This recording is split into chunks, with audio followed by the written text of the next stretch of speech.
पितामह, तुम क्यों आए हो? मुझे खेद है पितामह कि मुझे आपके प्रति सम्मान की सीमा को उल्लंघन करना पड़ रहा है। उल्लंघन? सम्मान का उल्लंघन? बहुत। वो तो तुम पहले भी कई बार कर चुके हो।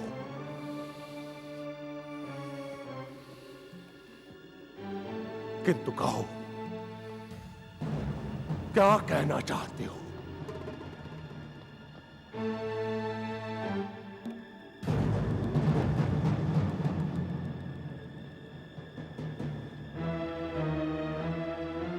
मैं देख रहा हूं पितामह कि आपके पास कहीं अवसर आए जब आपके हाथों कोई न कोई पांडु पुत्र मारा जाए। वे आपके लक्ष्य पर होते थे पितामह, परंतु आप जानबूझकर उन्हें नहीं मारते थे। ऐसा क्यों पितामह? दुर्योधन, मैंने युद्ध के आरंभ होने से पूर्व ही तुम्हें भली भांति समझा दिया था कि मैं किसी पांडुपुत्र पर प्रहार नहीं करूंगा। मैं किसी पांडुपुत्र के प्राण नहीं लूंगा। युद्ध से पहले और युद्ध के चलते बहुत कुछ घट चुका है पितामह, यह आप भी जानते हैं और मैं भी जानता हूं। तो तुम क्या चाहते हो? विजय!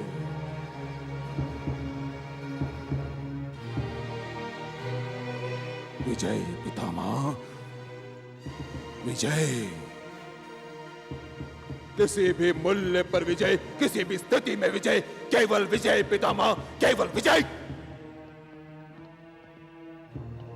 अरे योद्धा चाहता ही क्या है? कि रण क्षेत्र में उसकी विजय हो, यही ना पितामह? परंतु जब उसका सेनापति पक्षपात से काम ले रहा हो तो उसे विजय कैसे आ सकती है पितामह? मैं कह चुका हूं बात कि मैं पांडुपुत्र पर वार नहीं करूंगा। और धन्यवाद, धन्यवाद, तुमने मुझे मेरे कर्तव्य का ध्यान कराया। धन्यवाद। चलिए ऐसा ही सही पितामह कि मैंने आपके कर्तव्य का स्मरण तो करवा दिया,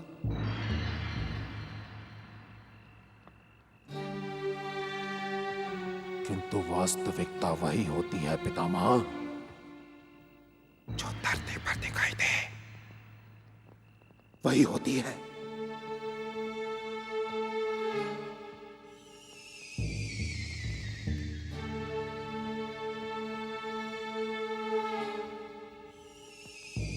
ठीक है बात।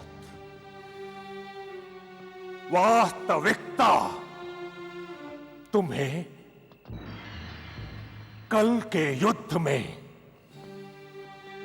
युद्ध की धरती पर अवश्य दिखाई देगी।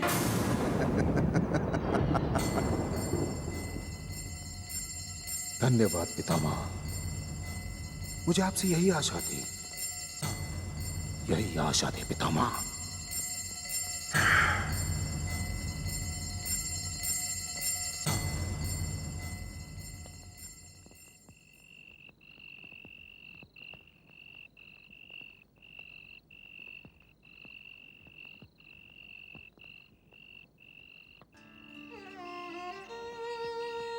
मुझे राजकुमार की मृत्यु का दुख है महाराज।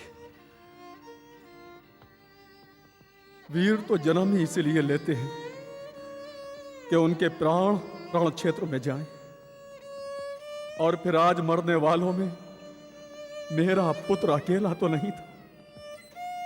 हाँ, आज के युद्ध में हमारी बहुत क्षति हुई है।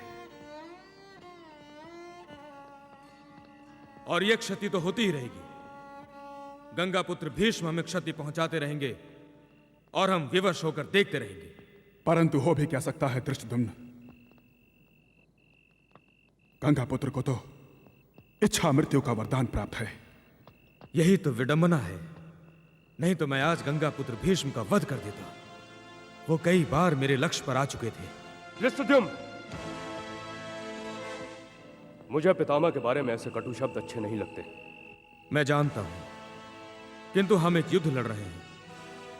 गंगा पुत्र भीष्म हमारे शत्रु ना होते हुए भी हमारे शत्रुओं के साथ हैं।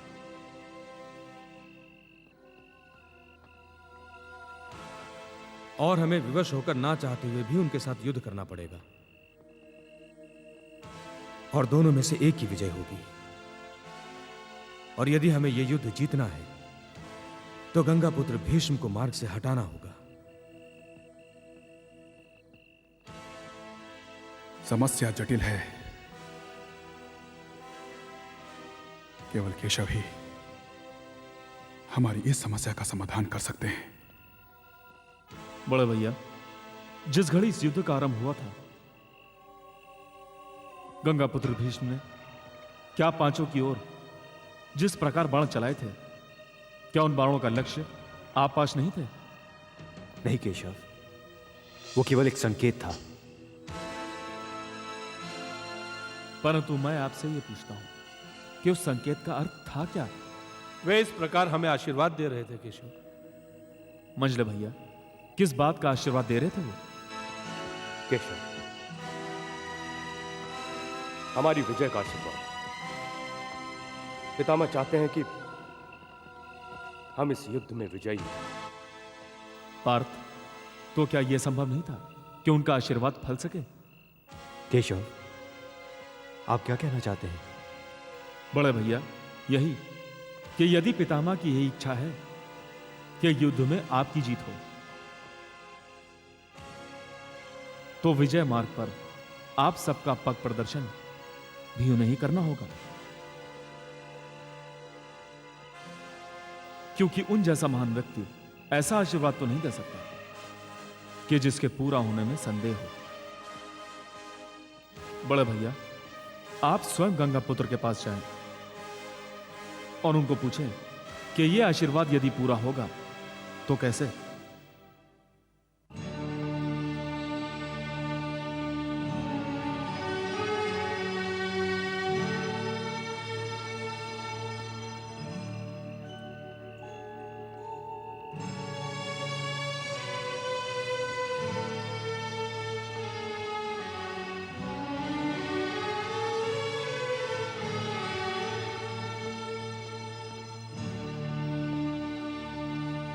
प्रणाम पितामह। बहुत धर्मराज, आओ आओ आओ। कैसे हो पौत्र? तुम्हें देखकर हार्दिक प्रसन्नता हुई।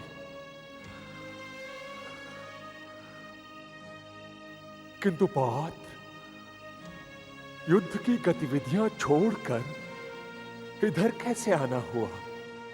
मैं समस्त पांडव पुत्रों की ओर से आपका आभार प्रकट करने आया हूं।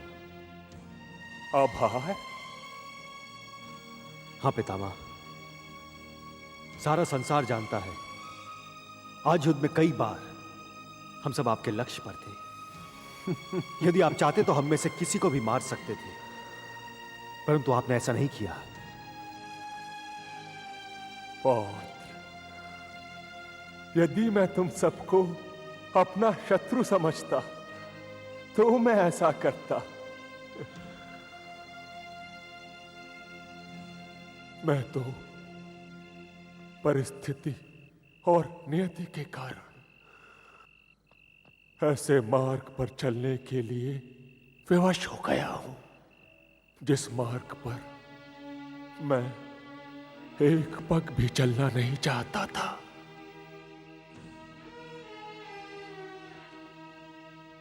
किंतु मेरा आशीष तो सदैव सदैव तुम सबके साथ है।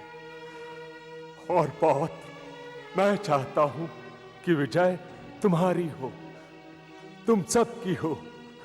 हाँ पौत्र, क्योंकि तुम सब सत्य के मार्ग पर हो। अच्छा होता कि आप हमें यह आशीर्वाद न देते। आप ये आशीष लौटा लीजिए पितामह। क्यों पौत्र? क्योंकि आशीष पूरा होना संभव नहीं। यदि हो भी तो हम नहीं चाहते। ये तुम क्या कह रहे हो पौत्र? मुझे समझाओ, तुम्हारा तात्पर्य क्या है? हमारी विजय और आपके आशीर्वाद की पूर्ति के बीच स्वयं आप खड़े हैं, और आप हमें किसी भी विजय से अधिक प्रिय हैं। हाँ पौत्र, तुम सत्य कह रहे हो। तुम्हें आशीर्वाद देते समय ये तो मैंने सोचा ही नहीं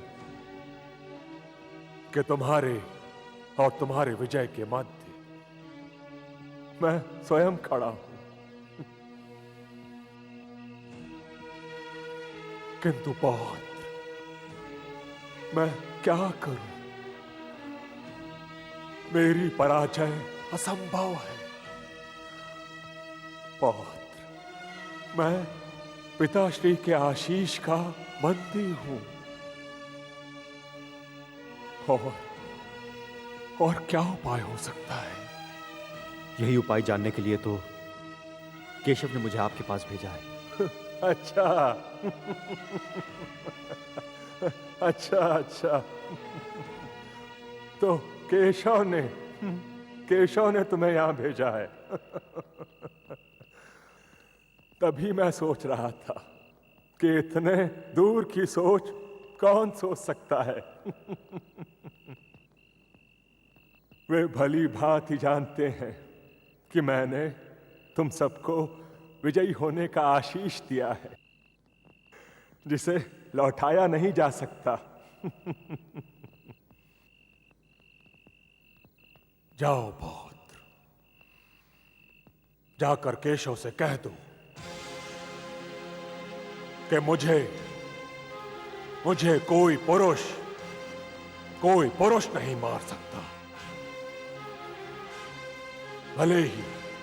भले ही वो संसार का कितना ही बड़ा योद्धा क्यों न हो।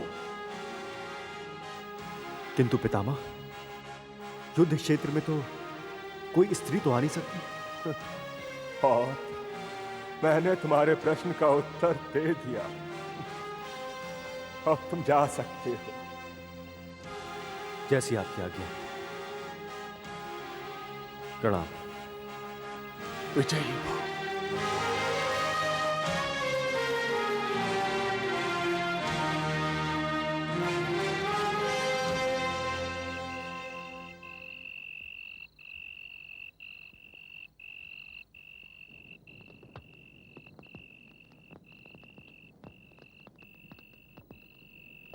आइए आइए केशव, आइए। केशव, आपने युधिष्ठिर को मेरी मृत्यु का भेद जानने के लिए व्यर्थ में भेजा। आप स्वयं मुझे अपने हाथों से मारकर मेरा उद्धार क्यों नहीं कर देते? परंतु पितामह, मैंने इस युद्ध में शस्त्र न उठाने की प्रतिज्ञा ली है। प्रतिज्ञा ली है? आपने प्रतिज्ञा ली है। ठीक है केशव, ठीक है। यदि ये बात है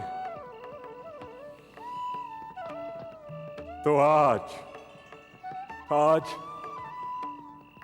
इसी समय मैं एक और प्रतिज्ञा करता हूं कि कल के युद्ध में मैं आपको शस्त्र उठाने पर विवश कर दूंगा। नहीं पितामह, मैं शस्त्र नहीं उठाऊंगा।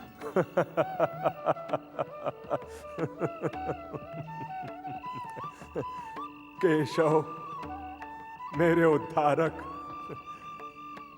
आपको ही मेरा उद्धार करना होगा। और जब तक आप मुझे मारोगे नहीं, जब तक आप शस्त्र उठाओगे नहीं, मैं मरूंगा भी नहीं।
बस केशव, बस।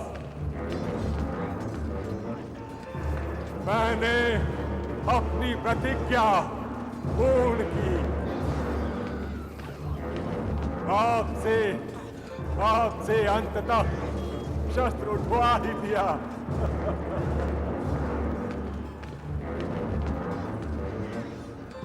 केशव, अब मुझ पर प्रहार करके अपनी प्रतिज्ञा ना तोड़े।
मेरी सहायता कीजिए।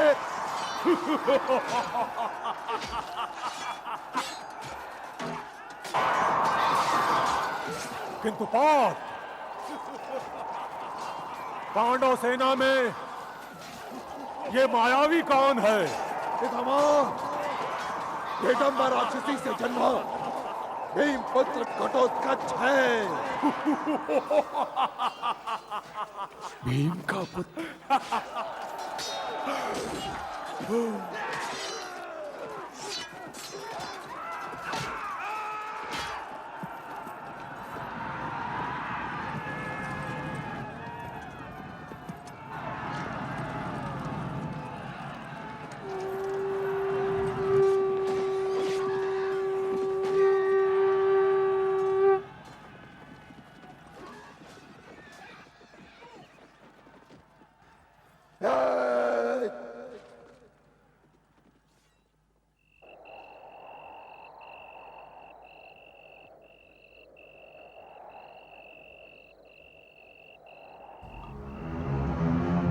भांजे, तुम्हारे सेनापति महात्मा भीष्म पांडवों का कुछ अहित नहीं कर पा रहे हैं। मेरी मानो भांजे, तो सेनापति परिवर्तित कर दो।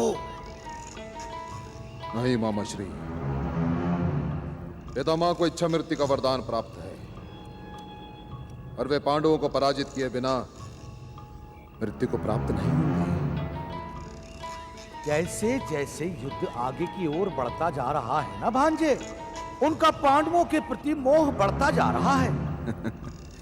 मोह चाहे जितना भी बड़े मामा श्री,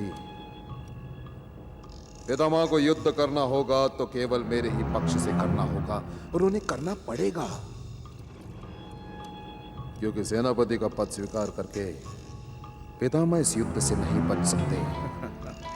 यदि उनका ये मोह इच्छा मृत्यु के वर्ण तक ले गया भांजे, तो नहीं मामा श्री, नहीं, पितामह ऐसा नहीं कर सकते। मैं जानता हूं कि वे ऐसा नहीं कर सकते। मैं जानता हूं।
हे केशव,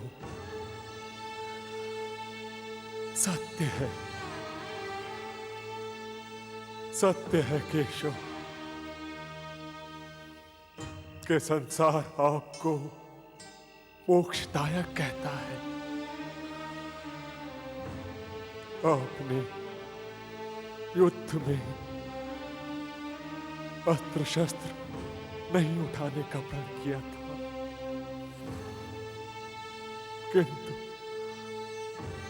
किंतु मेरे प्रण का मान रखने के लिए, मेरे प्रण का मान रखने के लिए आपने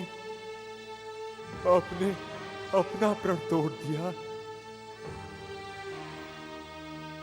हे केशव, ये आपके अतिरिक्त अन्य कौन कर सकता है? अन्य कौन कर सकता है केशव? अन्य कौन कर सकता है? किंतु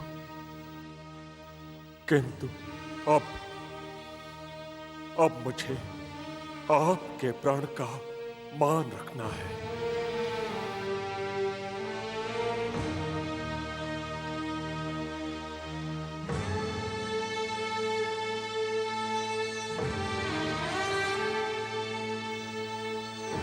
पिताश्री,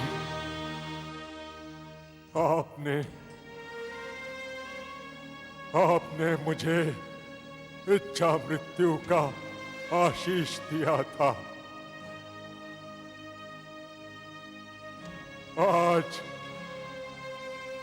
आज आपके पुत्र के मन में मृत्यु की प्रबल इच्छा जाग उठी है। इस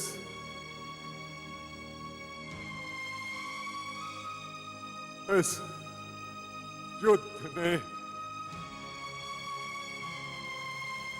इस विनाशकारी युद्ध ने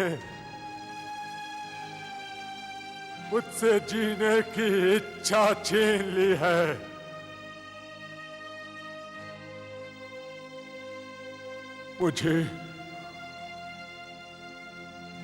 मुझे अधर्म का साथ देना पड़ा। मैं लज्जित हूं, अपने जीवन से लज्जित हूं। मैं लज्जित हूं।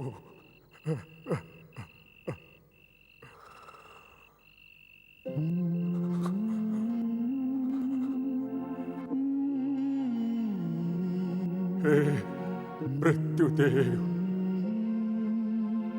हे मृत्युदेव, मैं आपका वरण करना चाहता हूं।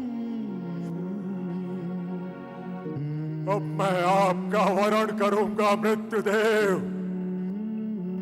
अब मैं आपका वरण करूंगा।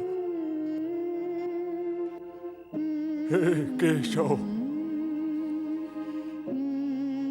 हे केशव, ये जान लो कि आज मैं स्वयं अपनी मृत्यु को पुकार रहा हूं।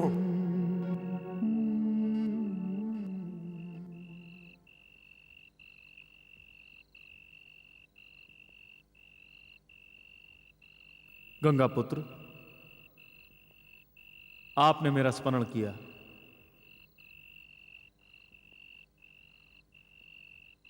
और मैं उपस्थित हो गया। हे मधुसूदन, हे केशव, अब आपसे क्या छुपा है? आप तो अंतर्यामी हो। आप भली भांति जानते हो कि मैंने आपका क्यों स्मरण किया। जानता हूं पितामह, भली भांति जानता हूं। और मैं तो यह भी जानता हूं कि कितने युग आए और कितने युग और आएंगे, परंतु गंगा पुत्र भीष्म जैसा ना कभी आया था और ना ही आएगा। पितामह, मैं आपको प्रणाम करता हूं। पितामह, आप वो हैं जिसकी अनुमति के बिना मृत्यु नहीं आ सकती। आप तो वो हैं जिसके लिए मृत्यु को भी प्रतीक्षा करनी पड़ती है।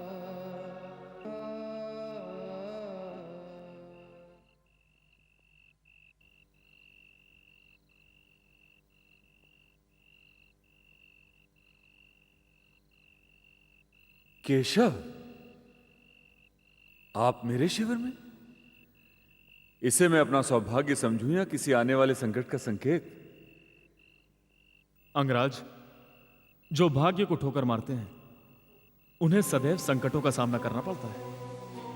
भाग्य केवल एक बार द्वार पर खटखटाता है, और जो द्वार नहीं खोलते हैं तो वो अफसर लौट कर चला जाता है, लौट के कभी वापस ना आने के लिए। तथापि अतिथि के आने का कारण पूछना शिष्टाचार के विरुद्ध है। किंतु केशव, मुझसे रहा नहीं जा रहा। मैं आपके शुभागमन का कारण अवश्य पूछना चाहूंगा। अंगराज कर्ण, मैं तुम्हारी वीरता, तुम्हारे पराक्रम और तुम्हारे शौर्य का सदैव से ही प्रशंसक रहा हूं। यह धरती आकाश तुम्हारे जैसे वीर पराक्रमी को देखने के लिए व्याकुल थे और सदैव व्याकुल रहेंगे। इस प्रशंसा का कोटि कोटि धन्यवाद केशव। किंतु मेरा विश्वास है कि आप मात्र मेरी यहां प्रशंसा के लिए आए हैं। ऐसा तो नहीं हो सकता। मुझे खेद है कि तुम युद्ध नहीं कर पा रहे हो। मुझे भी खेद है केशव, किंतु क्या करूं? युद्ध करूंगा तो गंगा पुत्र मेरा हाथ रोक लेंगे।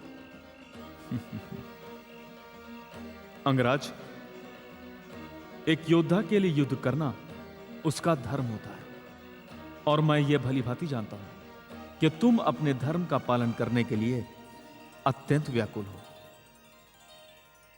मेरी बात ध्यान से सुनो। जीवन में ऐसे क्षण बहुत कम आते हैं कि जब समय मनुष्य को उसकी भूल सुधारने का अवसर देता है।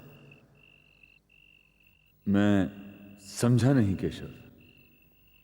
मेरे कहने का तात्पर्य यह है कि मैं यहां तुम्हें धर्म और न्याय के मार्ग पर चलने का न्योता देने आया हूं। अर्थात? तुम्हें कौरवों की ओर से युद्ध नहीं करने दिया जा रहा है, तो तुम पांडवों की ओर से युद्ध क्यों नहीं करते? जबकि अंगराज, तुम ये भली भांति जानते हो कि पांडव पुत्र धर्म के मार्ग पर है, न्याय के पक्ष पर है। मैं चाहता हूं कि तुम धर्म, सत्य और न्याय के लिए युद्ध करो। ये असंभव है केशव, असंभव है ये। इस संसार में कुछ भी असंभव नहीं है अंगराज। ये तो मनुष्य है, जब वो कोई कार्य कर नहीं पाता है तो वो उसे असंभव कह देता है। आपने ठीक कहा केशव, मुझे ये कार्य करना ही नहीं है। परंतु क्यों? कारण आप जानते हैं केशव,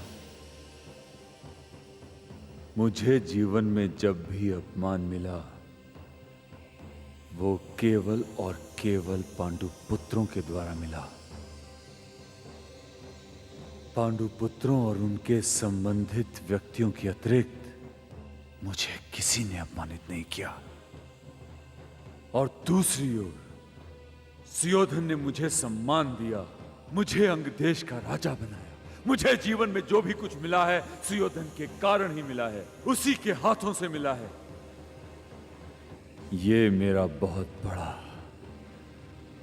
बड़ा दुर्भाग्य है केशव कि मैं सुयोधन के लिए नहीं लड़ पा रहा, किंतु मैं उसके विरुद्ध जाऊं इसकी मैं कल्पना भी नहीं कर सकता। तो क्या मैं ये समझूं कि ये तुम्हारा अंतिम निर्णय है? ये मेरा प्रथम और अंतिम निर्णय है केशव। मुझे खेद है कि अपने शिविर में आए आप जैसे महान अतिथि की बात मैं टाल रहा हूं, किंतु सुयोधन के विरुद्ध जाऊं इसे मैं महापाप समझता हूं। युद्ध नहीं करूंगा, किंतु मित्र को रणनीति अवश्य सिखा सकता हूं।